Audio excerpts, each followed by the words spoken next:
Arguments. Well, we get into arguments in our day-to-day personal or professional lives. These are very common. Debates are thronged by people who take sides and each side thinks that they are correct. Now when two people or two parties are at crossroads and each one thinks that they are correct, the only way to reach to a common mutual conclusion is through discussions. And when discussions happen, obviously each party thinks that their point makes sense. Now argument comes into picture wherein each party tries to explain or convince the other party that why their point makes sense, what are the merits on which they base their conclusion, and so does the other party. In today's video, we are trying to delve into 3 traps that people fall into while they are making an argument, and also 5 hacks by which people can argue better.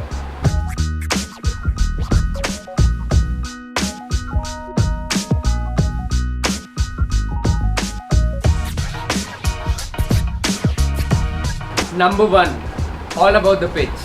Have you seen people who don't have a valid argument to make or don't have a merit point to make? The only thing that they resort to is speaking over other people, trying to speak in a higher tone, higher pitch. What they intend to achieve through doing that? Nothing essentially. But the point is when the other person is making such good arguments and they don't have a good answer to, the only way that these people can think to shut them is to speak over them, is to speak in a higher pitch so that the other person is not audible to the other people. But this makes that person who is speaking in a higher pitch or trying to speak over the other person a nuisance in the debate, as he does not add or contribute anything to the discussion. Look at this video. You will apologize to these women. So let them use No way to let them start it. Will you So stop? are you getting that thing that they should get right for triple talaq? So okay, start from them only. I am telling. What is wrong with it? Let them start from there. Yeah. Take off the mic and leave this But one. you can see in this video, this person is totally ineffective in this discussion. And all he gets is a diktat or a scolding from the anchor that you're not doing anything else but creating a nuisance in this discussion. So that is the trap number 1. Raising your pitch without having a sane argument does not add any value. Number 2, speaking over others. We discussed raising the pitch and we touched upon speaking over others in the previous point. But what essentially a person loses when he tries to speak over others? He loses the point or a reference that the other person or a controversial remark that the other person might have said, which he could have noted down and replied later by building a good argument. So when you speak over others, you essentially become a very bad listener. You miss out on this opportunity of quoting that other person if he says something wrong or if he says a weak point so that you could have countered them. What? Seriously? I know that is exactly your expression when you see someone in the debate talking about something so irrelevant from the issue at hand that you're kind of confused. What is he trying to do by talking about something that is absolutely irrelevant? See this video for an example. क्या बातें कर रहे हैं? बात क्या हो रही थी और कहाँ जा रहे हैं आप? बोलती बंद क्यों? सर अंदर जी आप क्या बोलती नहीं, मैं बोल रहा हूँ, मैं पूछ रहा हूँ. हमें जवाब देना. Making irrelevant references make the other person in the debate realize that you're not contributing anything valuable to the discussion. And by speaking, you're only creating a mess or a nuisance.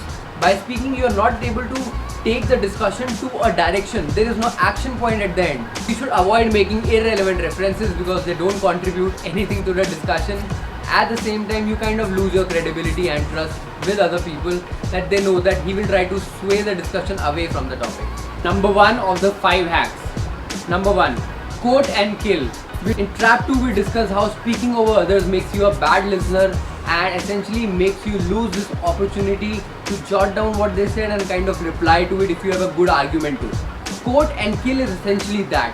When you're able to listen to the other person effectively and quote them later that this is what you said and now you're saying something different. So you're contradicting, or maybe this is what you said. How can you say that? What is the basis? Are you making assumptions? What is that?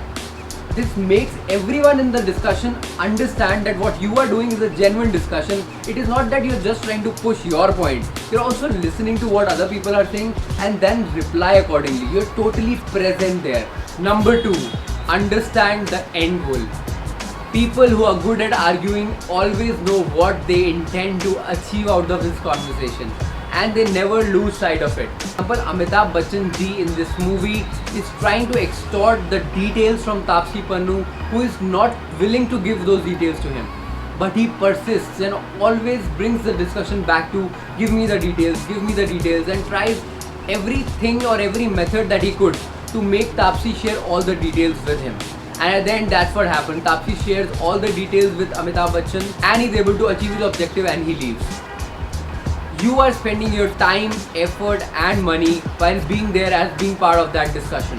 It's very important you know what you intend to achieve out of it. Because if there is no end goal, you will only end up talking, blabbering, arguing, speaking over the other person, trying to win argument by argument without knowing where you're going. Number 3, know the decision maker. When two parties are arguing and each one says that they are right and the other party is wrong, smarter one always know that they need to focus on the decision maker. Because obviously what is the point trying to convince the other party that they are right? They are obviously opposing you.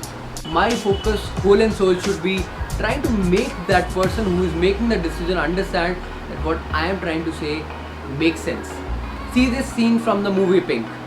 Now in this particular scene, Amitabh Bachchan ji knows that if he is able to convince the judge that this particular person is capable of doing the crime that he is accused of, then he will win half the battle. And that's what he does, and the client loses his patience, he becomes angered and he shows the true side, which was essential for Amitabh Bachchan ji to prove that this person is not the patient person that he is appearing to be. He's actually this animal which comes out when he tries to do that. People who influence the majority, let most of the people sway to their side. Don't mince their words. Have you ever seen people who are very good at arguments or good at convincing other people, be it in sales, in business, or lawyers? If you have seen some courtroom drama movies, then they're always trying to focus to reply every question point to point and also keep their discussion very directional, as if all their discussion is leading to something, leading to a point, leading to a conclusion which would have an action point at the end. This is very essential to know because people who are not good at arguing use irrelevant references, speak over the other person, try to raise their pitch because they don't have a valid point to counter. They don't have a point by which they could convince the other person by sane thinking, and hence they resort to these things. Number 5, articulating objectives. Have you seen in a courtroom drama that lawyers always at the end of the argument tell the judge what they intend to achieve out of this, what they wish the judge to do in this case? So although the judge knows what you are there for, what you are standing for, but still re-emphasizing it again and again makes the job of the decision maker pretty easy. Holding his hand, taking him through the facts, through the legal arguments, explaining all of this, and then at the end also not forgetting to tell him why did I do all of this hard work, all of this argument, because I wish you to do this for us, basis what we discussed previously. That brings us to the end of this video. I hope you liked this video. If you did, then do hit that like button. It makes the YouTube Baba know that we exist. And if you like such content and if you want us to create more such videos, then click on that subscribe button right below this video. There's a red button. Click on that so that we are able to update you whenever we post a new video. Thank you so much for watching till the end. I wish you great debates ahead.